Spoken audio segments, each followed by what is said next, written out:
All right, guys. So welcome everyone. Good afternoon. This is Enzo again, and let me explain you again. This is gonna be a great episode. We are running this directly from on top of the world suite at Ushuaia Pizza. I'm here sitting with Sergio Zertuge and Diego Fernandez, but I'm going to introduce you guys and leave the words to Scott, who's going to be moderating the panel of the day. Okay, how are you, Scott? I'm doing great, Enzo. It's great to see you guys in Spain. I mean, obviously, the world is opening back up. Everyone, if you've watched the show before, this is a new background for me as well. I'm in Amsterdam this week with the master students. And so, man, it's a fantastic week. And like I said, things are getting exciting. We're getting back to a little bit of normal. Good news. Cool. Right. I see all the speakers there, including the organizer. Let's take a quick round, guys. Hi, Harry. Hi, Federica. Hi, Simone and Chris. So thanks to stay with us today all together. And Scott, it's your turn now. Yeah, I mean, if you're ready to go, let's go. Let me introduce the panelists and let's start running. We've got thoroughbreds in the gate. We can't keep them there too long. So let me just go around in the order that I see them. And let me first introduce Allie Northfield. Allie is with Revenue by Design. So welcome, Allie. Great to have you. And just tell us a little bit about yourself and what Revenue Design does.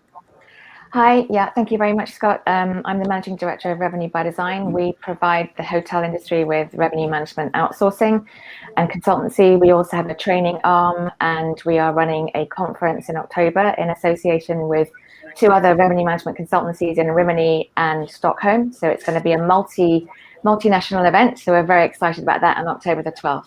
So that's what we do. Thank you.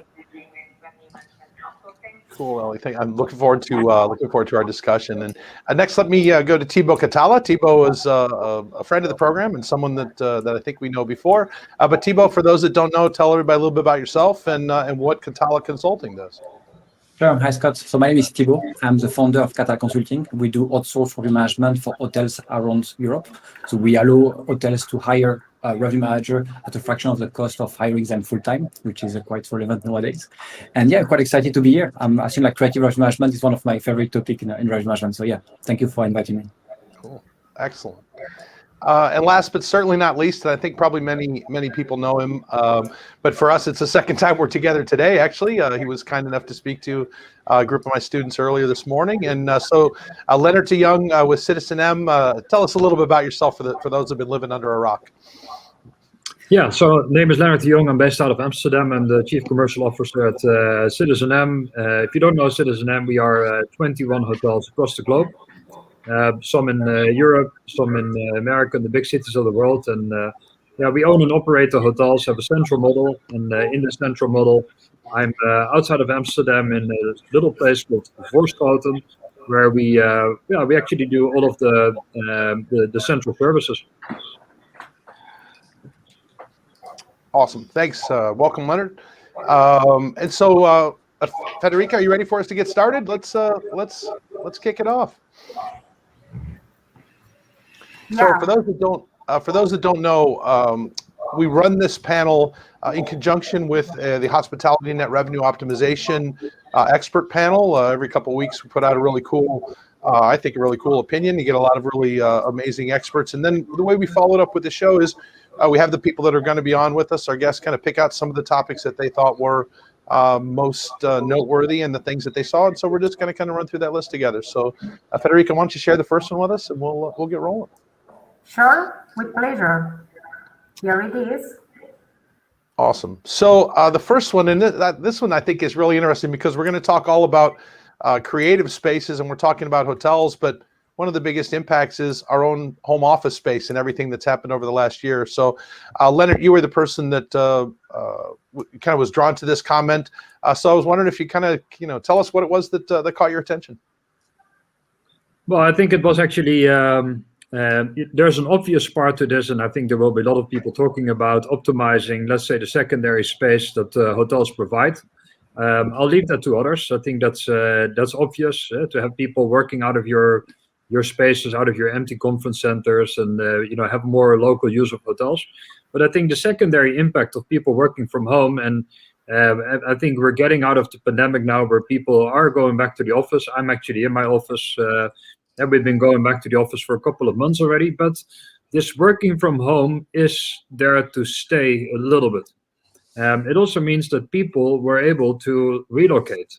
So I'm not sure if this is the same in the countries that you're in, but we've seen an incredible, move, a migration of people moving outside of cities and wanting more space because they spend more time at home. And if people move out of the cities, it also means that there's going to be, new hotel demand coming in post-pandemic, and that's really something that I believe, if you think about it, not managing during the pandemic, but the long-term view is that we will see a different type of traveler, a traveler that is normally commuting, sitting either in a tube or sitting in a traffic jam, going to work. All of a sudden, they're spending 3 days a week perhaps at home and 2 days a week in the office, but they need a hotel room when they're going to go to Amsterdam or to New York or to London.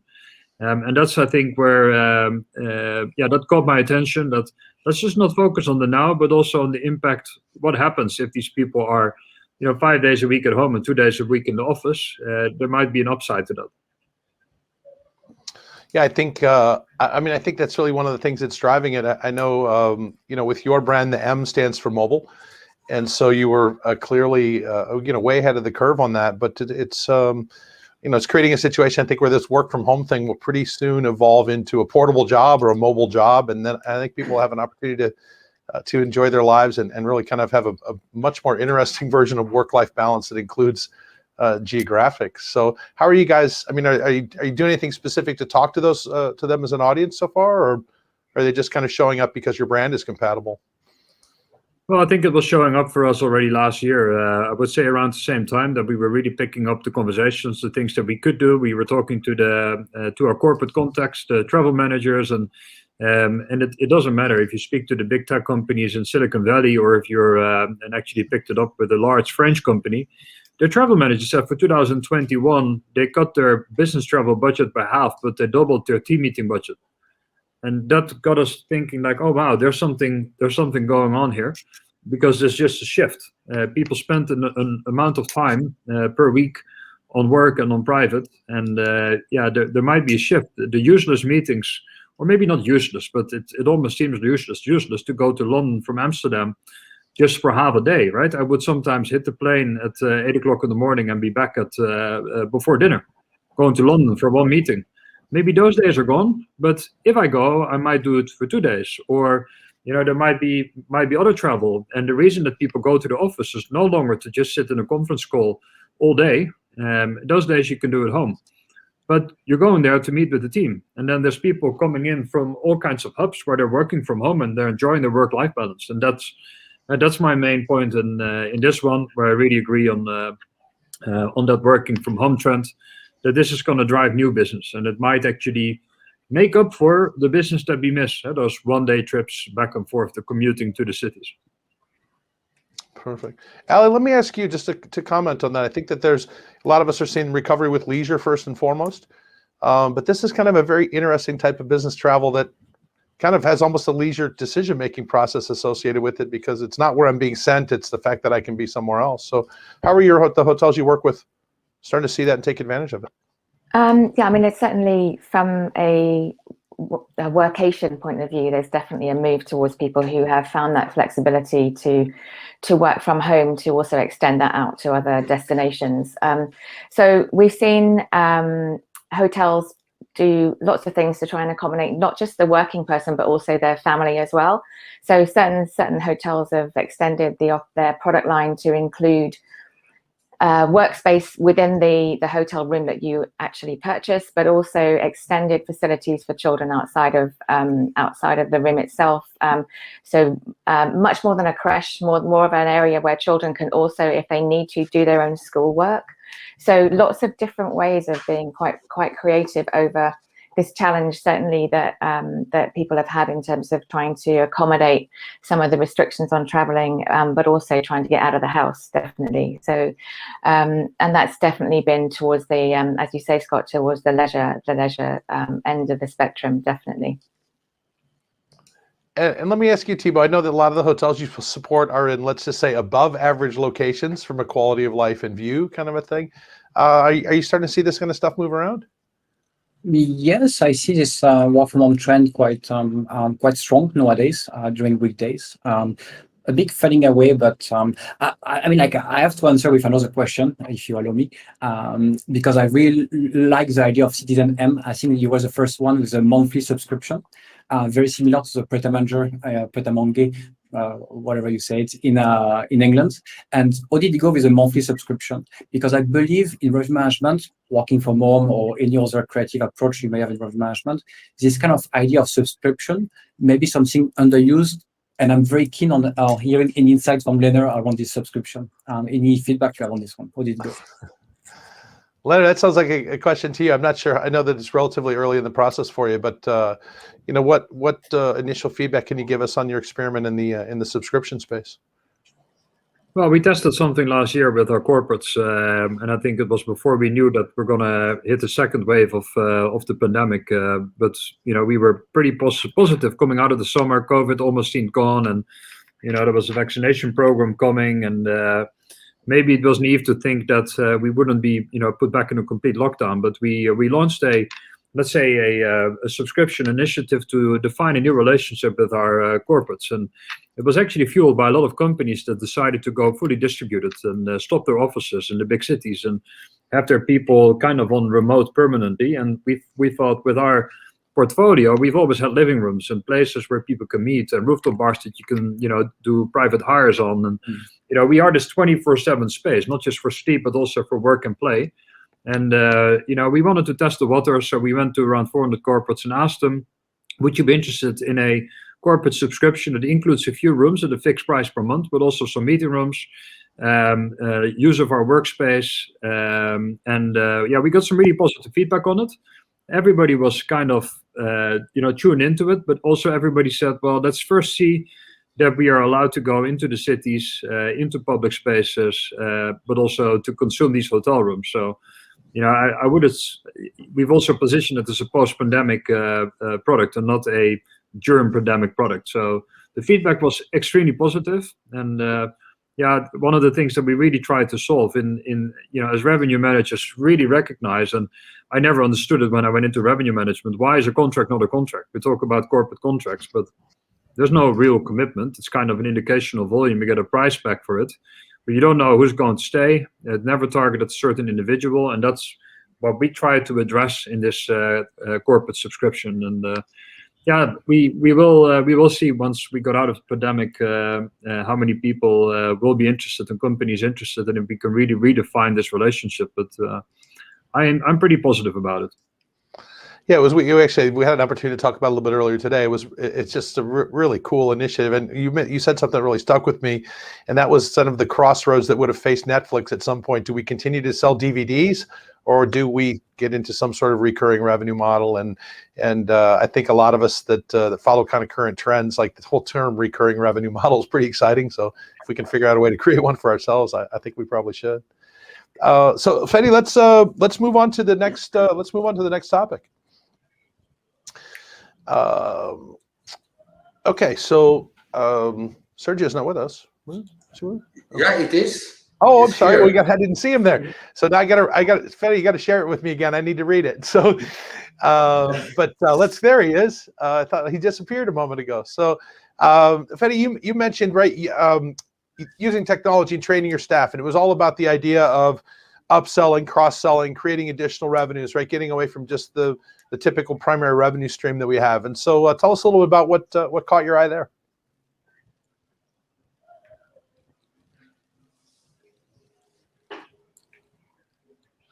Hello? My turn? Hello? Can you hear me? Yes. Okay. Hello, everybody. Well, I choose to talk about the use of technology because we realized that during this time, it was going to be key to focus on the ancillary services and to get more extra revenue in the destination or in the hotels. So in order to improve that, in order to do it in the right way, we really need technology. And actually, in the way that we know better our clients, then we're going to be able to offer them a specific offer or specific products. So in our case, during all this time of the pandemic, we developed different initiatives, which is the check-in online. We also launch and improve our app, where we can showcase all the outlets of our hotels and offer specific experiences and products through the app. And also we also focus on have a real good structure of our database, in our lake database, in order to identify our clients, to see what could be the most possible products that they can buy, like in our sauna beach hotels, a spa or experience, or in our city hotels, or other different products. So, but you only can achieve all these through technology in order to upsell and cross-sell, and actually it's more agile because you can be changing your offer and your products frequently based on the type of client that you are having in the hotel. So you've got, it sounds like almost sort of a cycle of data collection and adapting your product to what that data says and everything. And how do you, I mean, those are not really easy changes to make in the traditional environment. How are you guys able to be agile enough to make that happen?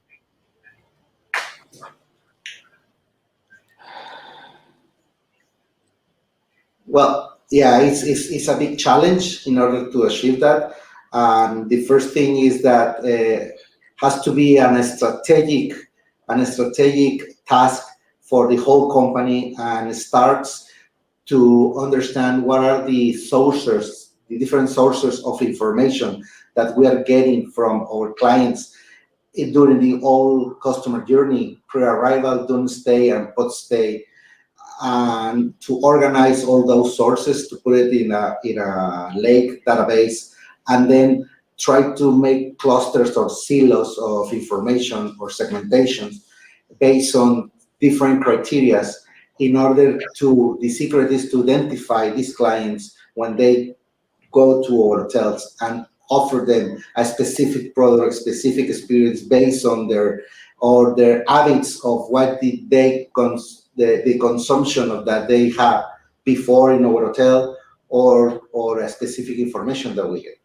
And then another key is to have the technology as a tool in order to push all this effort of cross-selling, upselling, to offer them a specific products to our clients. Cool, thank you. So I'm going to actually ask Thibaut and Ali in a second. I'm going to ask you, because you have, in your fragmented world, there's additional challenges of all that stuff, right? But Leonard, if you don't mind, as both a user of your product in multiple locations, and actually know a little bit about it, you guys do some really cool stuff with tech, and I think you're very tech forward in terms of understanding your customer and being able to implement that stuff. But why don't you share with folks a little bit about what you guys do to align that kind of customer need and technology stuff? Well, I think it's to put that's a high complicated ecosystem with all the different platforms that we manage, CRM and all.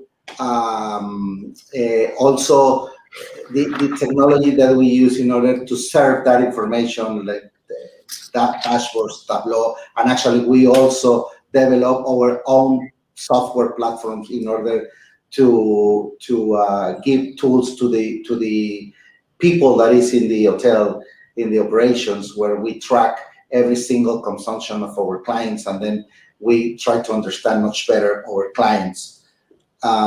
So I will take quite more like an hour to explain all the ecosystem, but at the end is to analyze the customer journey of our clients, to identify those touch points during the experience where we can, when we get information, and try to structure such data in order to add value to the operations, to improve the experience of the clients. And in this case, talking about technology with the point of view of revenue, also to use it to upsell and cross-sell our different products across all the brands or and the products or experiences that we serve in the hotel. Thanks, Sergio. Leonard, let me ask you from a Citizen N perspective. You guys really started out very sort of tech forward and always being, I think, driven by those type of data decisions as opposed to emotional and subjective decisions. And tell us a little bit about what you're doing at Citizen M in that space. Well, I think there's two parts to it. The first part is really in the customer experience, so the technology that you apply there. And the second part is really technology that makes you smarter and that makes you make decisions. We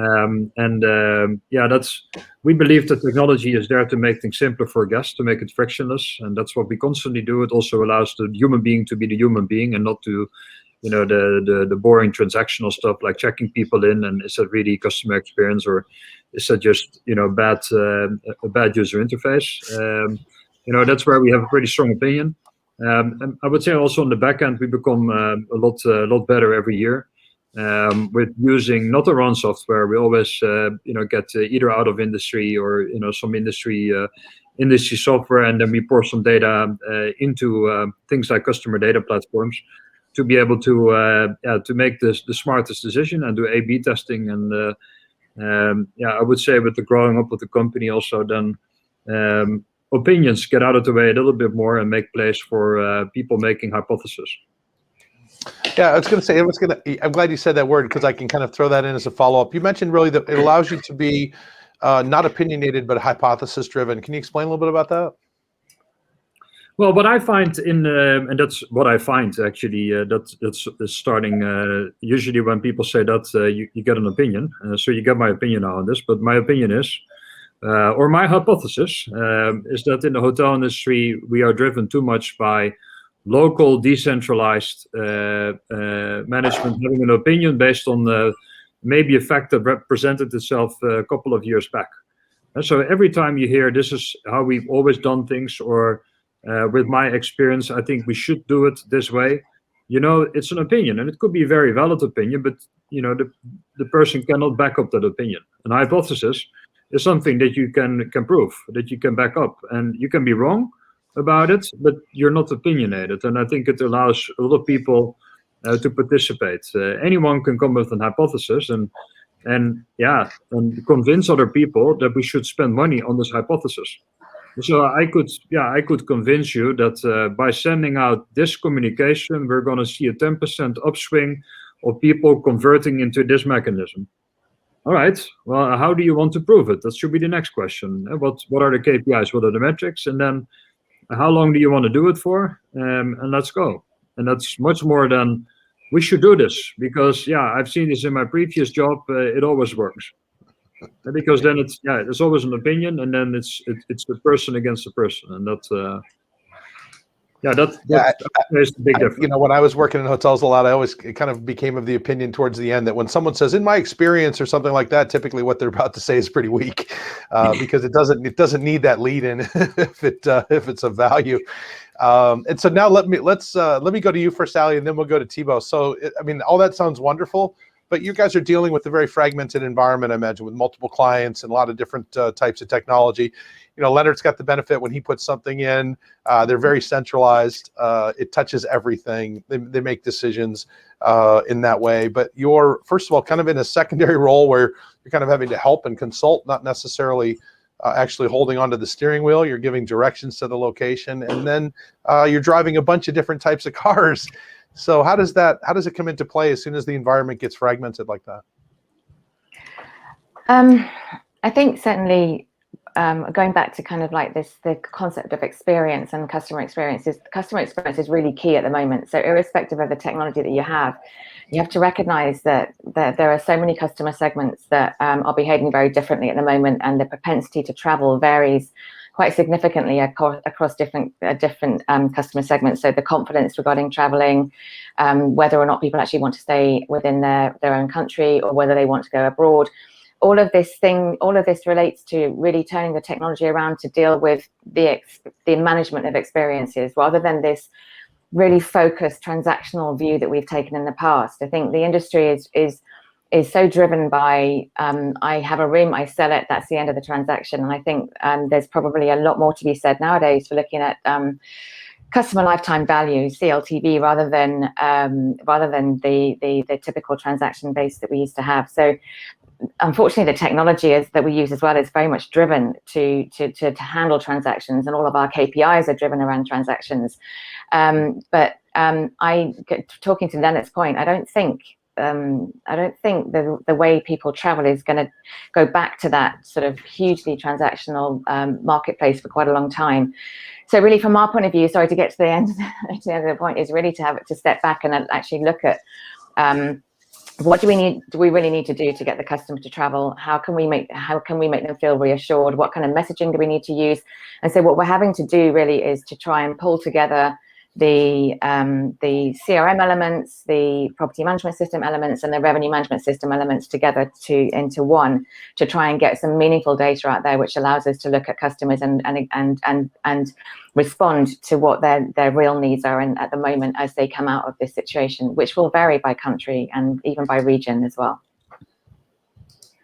Yeah, no question, of course, right? I mean, you see different sources of business starting to wake up in different places, and in some cases just travel restriction related, where people can go.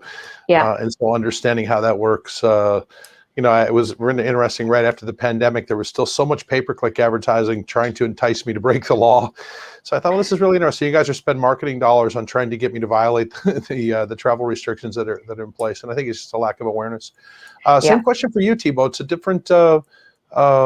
It's a different environment when you're dealing with multiple hotels and things like that. How are you able to, first of all, help them and bring them and leverage the fact that you see these multiple hotels, but more importantly, how do you make sense of all that stuff if it's coming at you in so many different formats? I mean, the first thing which I recommend to any hotel and anyone listening, and we have been repeating weeks after weeks, invest in a CRM, in a good CRM. Start collecting data on your customers, because we understand much more of what's going on, maybe past, present, and future guests.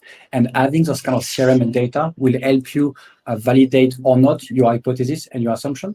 But those data are very important to quantify your decisions and to make sure you go in the right direction. Because as Leonard mentioned, an opinion is great, but without data or without being able to quantify it, I think is worthless. So for me, the number one touch point is to invest in a CRM. Right, have it be clean. Yeah, I totally agree. I completely agree. Okay, so Federica, let's move on to that next opinion. I think it was Max's. There it is. Okay, so Ali, I'm going to come to you on this one, but Max had some interesting ideas about how to utilize that space. I think co-working spaces, we're going to end up talking about that a little bit today for sure, but other types of things. And so I'm wondering, kind of share with us what was noteworthy about his post. I guess we spent a lot of time also talking about creating co-working spaces. So to a certain extent, it was, for me, this concept of co-working spaces and the Airbnb type product. There's been so much talk about that in the industry, but really the idea really is to look at what is it exactly that the customer wants. If we are saying that customers are moving towards needing an Airbnb type of product, so typically that is reassurance on the fact that they won't be within groups, that they don't want to be necessarily taking up package holidays anymore. They want to be living, or they want to be taking holiday time in some kind of accommodation where they feel that they can be slightly isolated from other people. So I think really it's more about turning the product around so that you can speak to the needs of the guest based on what they're looking for from an Airbnb type product. It's not that we need to turn into an Airbnb type product or deliver a specific resolution or solution on that. Having said that, I did actually ask my Facebook group in terms of what they thought, any interesting Airbnb style products that they had seen over the last year, and they have, and Internet Crossover mentioned the Hoxton, basically during lockdown, coming out with camper vans that you could actually hire. So that was a really, really nice way of actually completely turning their product into an Airbnb style product. But what I also wanted to look at was Max's comment regarding put out weekly and monthly rates. So I think a lot of people have had challenges with pricing, significant challenges with pricing. Like, how do you price to no demand? But pricing itself really just needs to be the architecture of where you want your product to go, either now or in the future. And people have had, I think, this concept of weekly and monthly rates was Max speaking to the fact that there are different needs from different guests at the moment. Lengths of stay tend to be a lot longer, and if you make your pricing strategy talk to the needs of the guests, in as much as not just their experience, but also kind of like where you want them to go, then that will help you create the right strategy to actually implement to make sure that you're going to be capturing guests in terms of both the experience and also both and secondly the pricing architecture as well to support that. So Max had a lot of good things, and so really it's more from the strategic point of view as to kind of like how do we do that. So yeah, he usually does. For those that know him, I think you mentioned something that about the experience, and I've heard Max actually say this, and so I copied it. I stole it from him, but I haven't used it and haven't credited him enough times I can start claiming as my own. But that's the whole idea of selling an experience and not a bed and a toilet, right? And so and really kind of appealing to people based on what why are they coming here, and we have an advantage. I mean, I think it's very difficult for an OTA to tell a very detailed story about something that's happening in our marketplace that only we have access to, but we can. And it reaches people earlier in the digital customer journey. If you think about kind of the way Google defines it, right? If we can get them to at the point when they're kind of thinking about what they want to do, then we become their friend that found them that thing, as opposed to where they're going to sleep when they do that thing they've already found. So I think there's a lot to be said about getting in front of that part of the process, and almost that merchandising sort of lends itself to your storytelling. If you're going to do some sort of a longer length of stay because you're trying to attract people that are digital nomads, for example, then it immediately, like, you already know how to market that the minute you start to create the merchandising for it, or the expectation you want. So, and just one more point on that in terms of pricing, it's amazing how many hotels are still really focusing on the lead-in rate for the 1 night and the 2 night stay, when actually people want significantly longer stays. So those more switched on revenue managers that are pushing out for sort of slightly better deals on a longer length of stay are getting so much more visibility in the market when people are looking for longer lengths of stay. And that's just a simple way of talking to what the customer need is at the moment. But then there's also the requirement to have the flexibility to move that pricing around if other restrictions come in, because, like as Leonard was saying, with going out with the subscription-based pricing, their anticipation was that the market was going to stay with in a relatively stable position, which it didn't do. So you still need to be able to have that flexibility to talk to the willingness to pay of a customer, depending on their own lifestyle situations and their own experience that they're looking for at any one particular time. You bet, for sure. Thibaut, I saw you nodding. So what's your comment on that?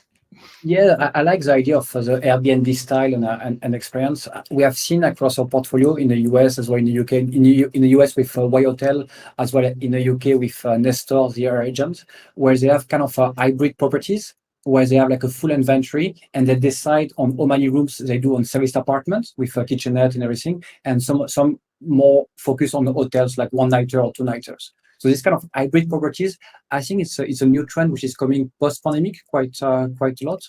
And going back to your point, Ali, on the Airbnb type of inventory. Yeah, we one of the I'm going to plug my study trip again this week. One of the hotels we visited was the Student Hotel, and for those of you that are not familiar with the brand, it's only I don't think they've got but about no more than 5 or so units. I think Leonard, you would know better than I do, but really incredible business model, because one of the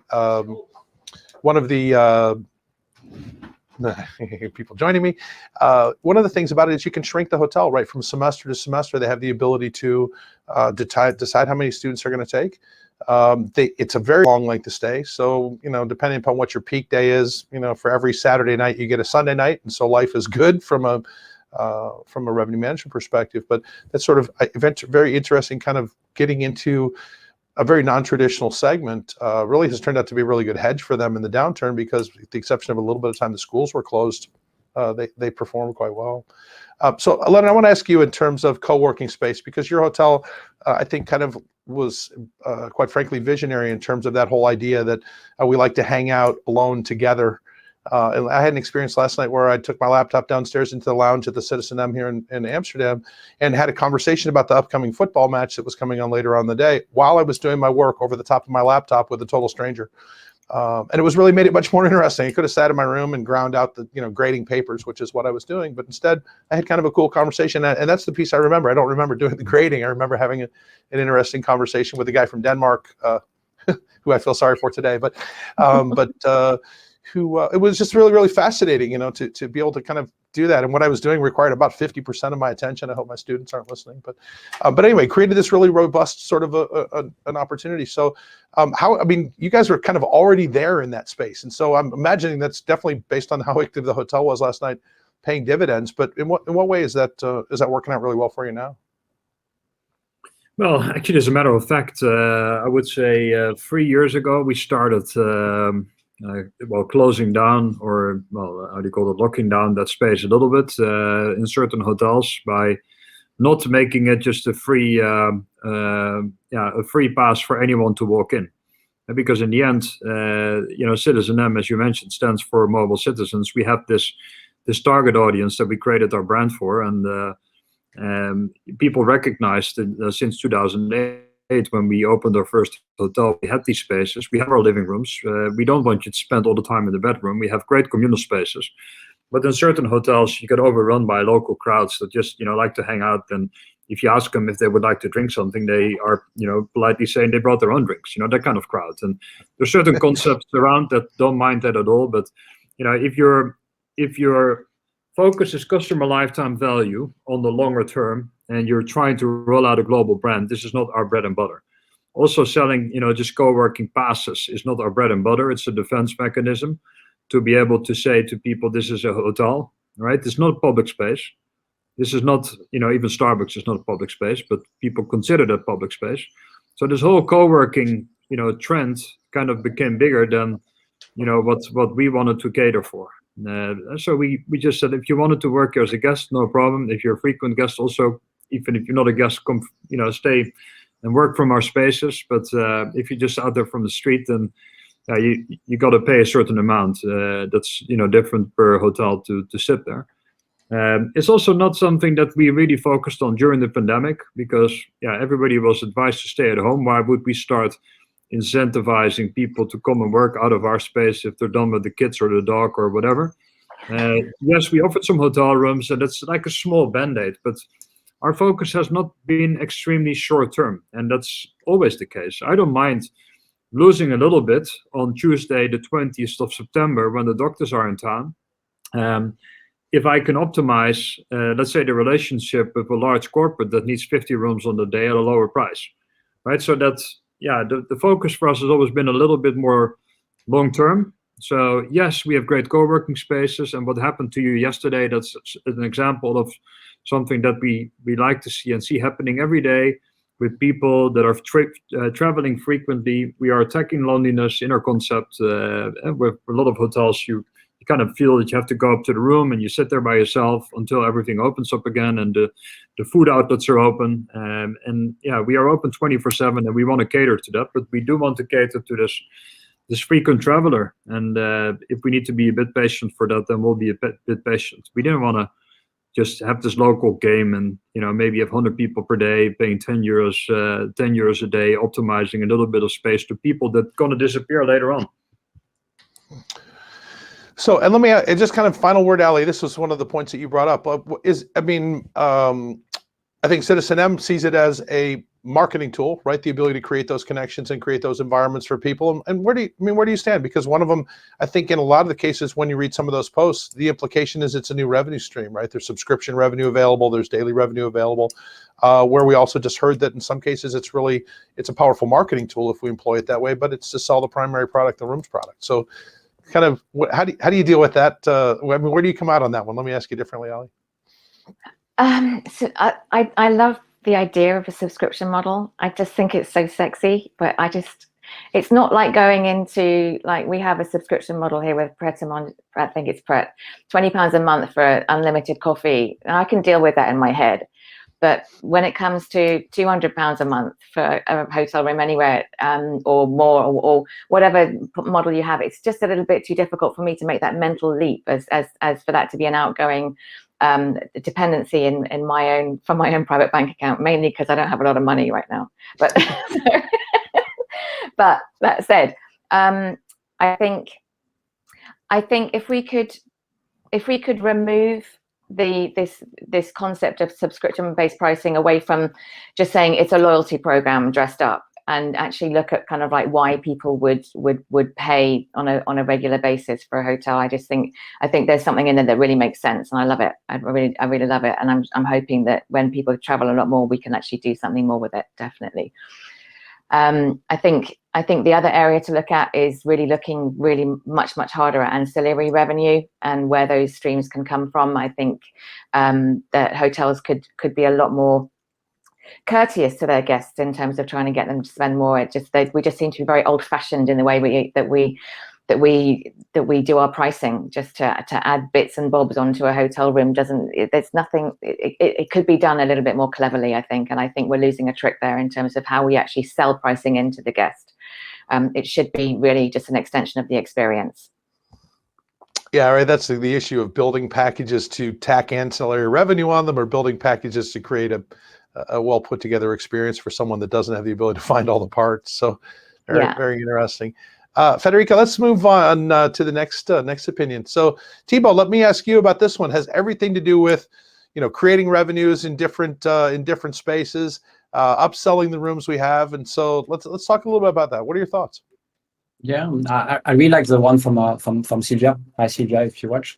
Mostly because of around this shift of mindset, where you change your perception of the hospitality business being less about just selling rooms and more like a retail business. So it's more about like completely shifting your mindset into the revenue management and into the hospitality business. So that's what I really like.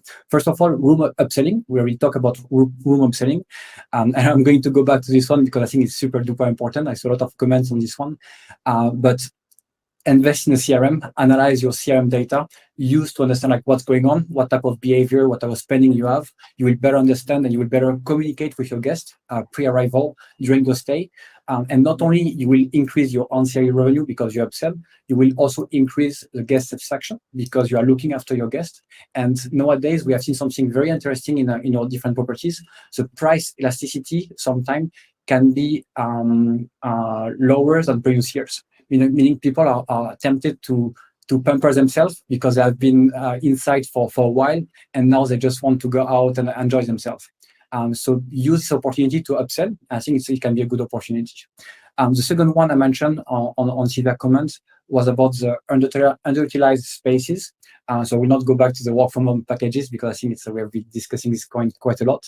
But one which we have found very fascinating was to rent your meeting spaces. So we have seen some hotels, for example, in London, using their spaces, mostly like the meeting spaces, the conferences, and so on, and to rent it to delivery services such as Amazon, FedEx, or other delivery services. They're empty anyway, so why not use it or to rent it for fixed price monthly? Because they're looking for expansions, they're looking for quicker delivery services, so that can be an opportunity. So get in touch with FedEx, with Amazon. I'm quite sure there will be some demand for this. And last but not the least, ghost kitchen. That's a topic we have been discussing for months now. Dark kitchen. The demand for online ordering is today on the roof.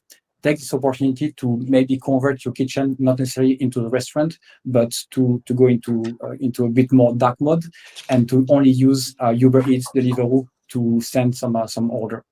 You don't have any dining tables, you don't have any wait staff, only the kitchen staff and the kitchen equipment. So your cost will be lower and your profitability higher. So that's something you can consider. And last but not the least, and I think that's an overall mention, an overall comment on creativity. In your portfolio, we have seen the best hotels who have kind of survived the pandemic, and actually now they are accelerating their recovery. They have been very, very creative around their packages, around their approaches, very agile. And I will say, like, as we are in front of a big black swan of events, we have no idea of what's going on. We have no idea of how customer will look like in the future. And I believe that's an opportunity for startups. That's an opportunity for independent hotels to play with the big brands, because I feel that we are all back to square one. And we have to experiment. We have to make some hypotheses, like Lena mentioned, and to try new stuff. And what has been working in one hotel, or what has been working in the past, may not be working in the future for you. Okay, so try new stuff, do some experimentation for 1, 2 weeks, 3 weeks. See if it was working, continue. If it doesn't, then you change and you try something else. But be as agile and as creative as possible. I think you will accelerate your recovery with this way. Thanks, Thibault. Just before we move on to the next one, Ali, just let me ask you for a quick kind of a comment on it as well. Just upselling. I mean, is it out there yet? Are people looking for that kind of stuff? Is there an opportunity? I think to Thibault's point, we're not seeing that much resistance on rate. I wouldn't necessarily put upselling on that as a kind of the kind of clunkiness that we sometimes view upselling with. So it's kind of like, you've got this room, can I offer you an upgrade? But it's not like that. I think from what I understood from what Thibault said, it's more serving up that guest experience and therefore upselling the experience, a better experience. And we're certainly not seeing that much resistance on rate. And I think there is certainly there's a willingness for people to spend money because they have had such a tough time over the last sort of year and a half.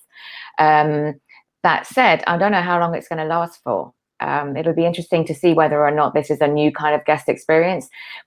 There's other things that are coming through in terms of guest behavior is that maybe while people are looking for longer lengths of stay, they're not as long as like 7 days, whole holidays. It's almost like people are looking for short, sharp, really intensive, really great experience kind of breaks. So I think there's this sense of people perhaps not being confident enough to travel for a long time at the moment, and therefore they're saying, let's just go away for 3 or 4 days or maybe 5, but let's make it really good. So I think to your point, yes, it's upselling, but it's packaged as an experience, and that actually probably just goes exactly against what I just said, that hotels just are not so good at actually upselling to guests. But actually, if you can make it into a really good experience, then I think it would work really well, definitely at the moment.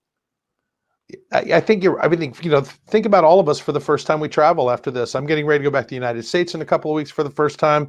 We didn't run the risk of getting upgraded. We just bought business class because no way am I going, and that sort of thing. Yeah. I work with some hotels in South Florida. The ones back from the beach, still a little bit depressed, but the ones right on the beach, 2019 occupancy, and the average rate is 25% above 2019 right now. So, when there's that, that opportunity for that premium experience, I think people are willing to pay for it right now because if nothing else, they've got money in their vacation fund, certainly from the last 18 months to be able to allocate to it. So Federica, let's move on. I want to make sure we get this next one in because I know Enzo is going to hit the gong on me any second now. So let's get this next opinion in real quick.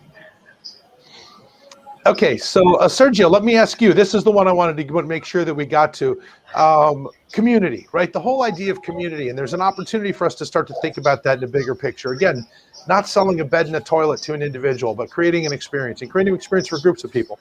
So tell us a little bit about what you guys are doing to create that hub, if you will, or that community.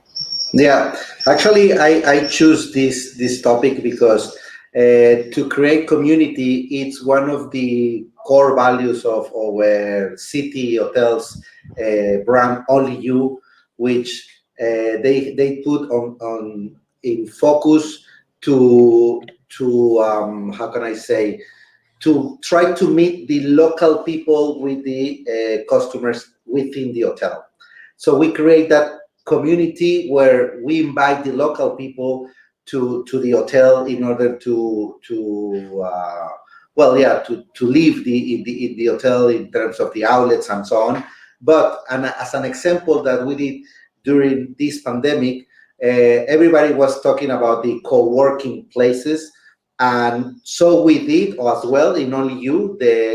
My colleague Alfonso, they create a product in order to offer empty space or empty rooms as a co-worker space. But in this case, I'm not talking about the co-work space itself, but with the community and ecosystem that we create in Only You for those ones who hire these co-working spaces, that we identify a niche, or we try to push a niche in for the co-workers that I was for the people from startups based on the tourism and technology.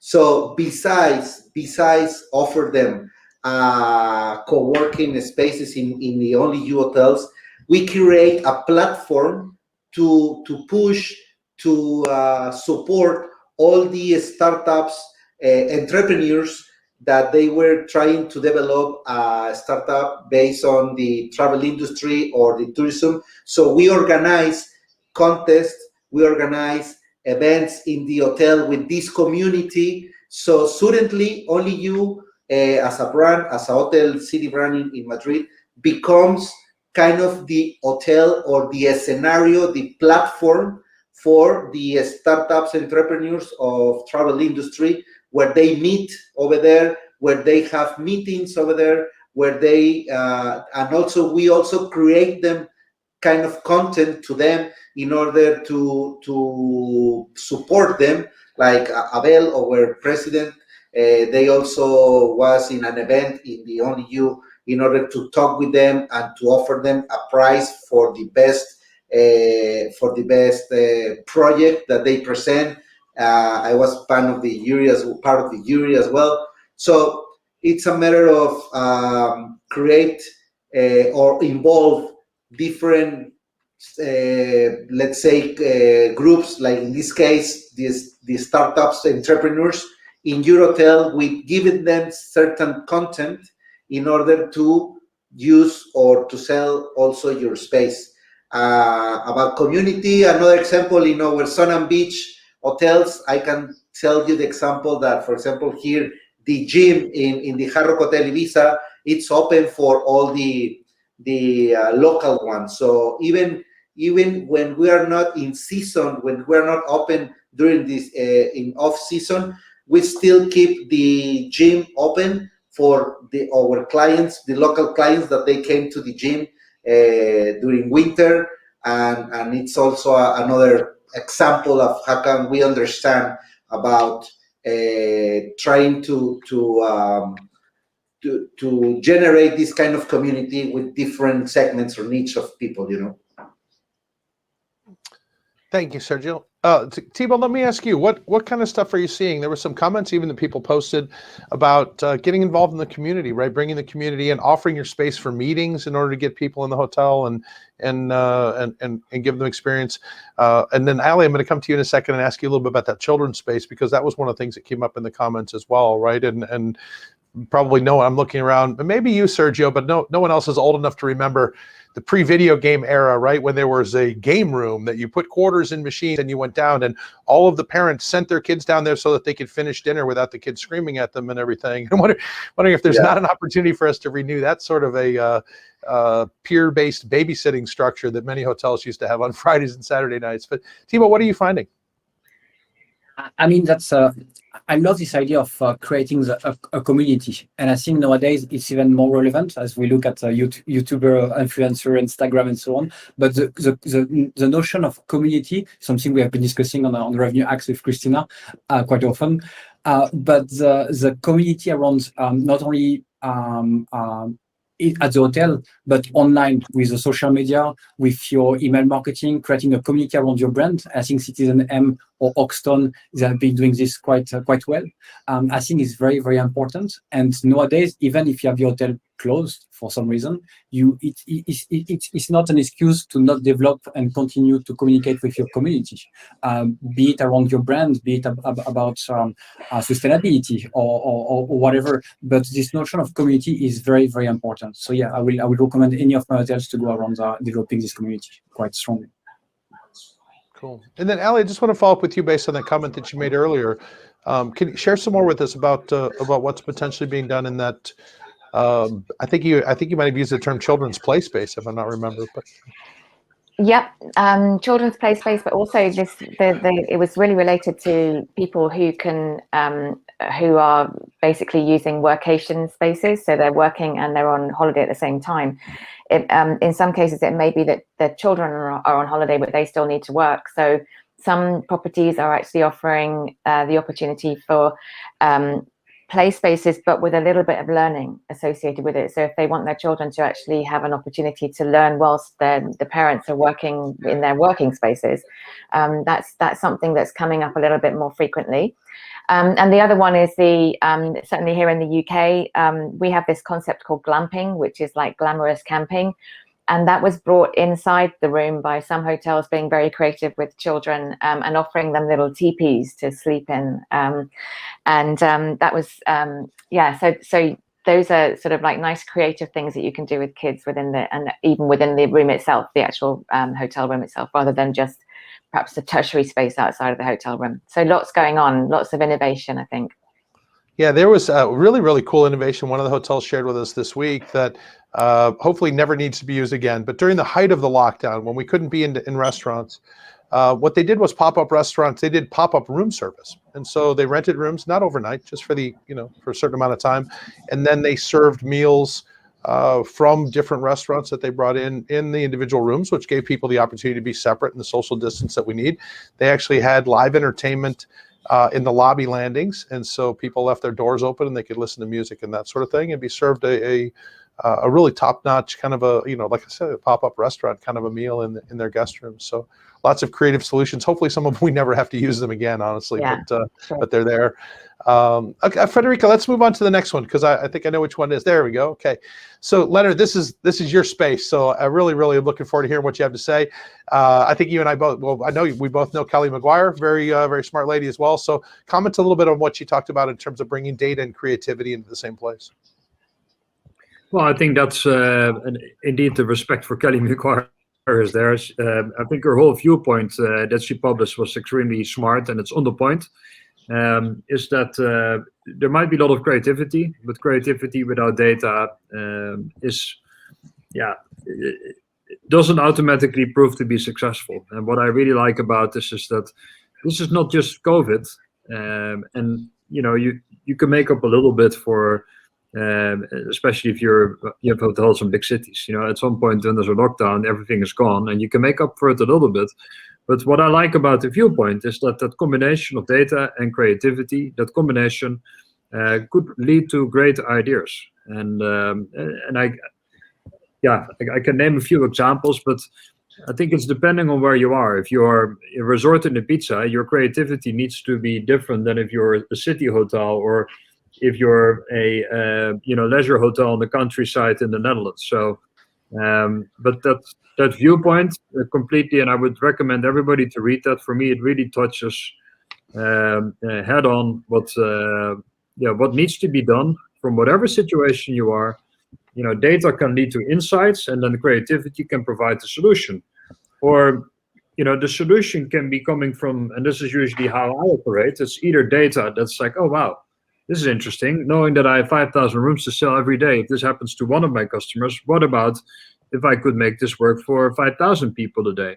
But it could also be something else. It could be an experience that I have somewhere that starts to, lead to the creativity. And then you start from the solution, and then you create the data to back it up. When I was thinking about subscription, I'll give you one example. And I like your challenge, Eddie, on the price of the subscription. And for a perishable product, how can you introduce a subscription on a hotel room? A friend of mine owns an Italian shoe business in Amsterdam, luxury shoes. I would really welcome everybody to visit it. They've been, of course, struggling through COVID, but during COVID, they launched a subscription. And these are, handmade Italian sneakers, like €300 retail pricing. And they convert every single customer that comes into the store or orders online into a subscriber. I have now a sneaker subscription for €75 a month. I no longer need to think about where I'm going to buy my sneakers. He locked me in completely. Every quarter, he just sends me an app. Hey, it's time to order new shoes. Which one do you like? I don't even think about it anymore. And normally, if you have to buy €300 pair of shoes, you're like, wow, my God, is the vacation pay in yet? And that's the creativity I like. But it's also then, he took it. He said, okay, what is going to be the data backing me up? How does it change my business model? And that really, I always like viewpoints by Kelly. In this case, I think she's spot on. Mm-hmm. Yeah, cool. Yeah, I mean, really interesting. That sneaker subscription sounds absolutely fantastic. I think that's very cool. So let me just really quickly, Ellie, let me give you an opportunity for one final word. They're going to shut us down, and then Thibaut will do the same with you. But one final word on what we talked about today. I'm always keen on having a really solid pricing structure available, and I think it's been easy for people to lose sight of like a long-term pricing strategy. You should still keep one there. Be agile, but still keep a really, really clear direction on what your pricing is trying to do for you, and the yield management or the revenue management gets wrapped around that. So just keep it clean and keep it solid and keep going. Excellent. Thibaut, final word? Yeah, same. I mean, like I love to recommend books, and I think it goes back to what Leonard was mentioning. But this book on the inevitable from a technology standpoint, I think the hospitality industry is lagging behind anything else, and I believe we have a lot to learn for in terms of innovation and technology. And as a subscription, I think it's going big time. So you're leading the way, Leonard, on this one, definitely. But in terms of overall comments, keep going, as Ali mentioned, try new things, experiment, do some hypotheses, some assumption, and most importantly, back it up with as much data and quantify it as much as possible, because it will, I mean, again, the most important today is to learn the new customer trend, to learn the new behavior, and the more and the faster you will be able to learn, the faster you will recover post-pandemic. So yeah, keep going and be creative as possible. Awesome. Well, Enzo, there you go. That's kind of the final word, sir. Over to you. Fantastic. Oh, I'm sorry. Go ahead. I didn't catch you there. I saw the wrong person. Go ahead. Okay. So Enzo is also there. We want to. Yeah. I will go to Lenzo. Come on. We want to thank everybody. Meanwhile, and we can go to the next step, right, Enzo? Shall we show the video? Let's go. To find out who the next guest will be. Right. So who we have? It's already there. Richard. The next. Michael. Okay. Michael. Right. So you can launch the video, Fede.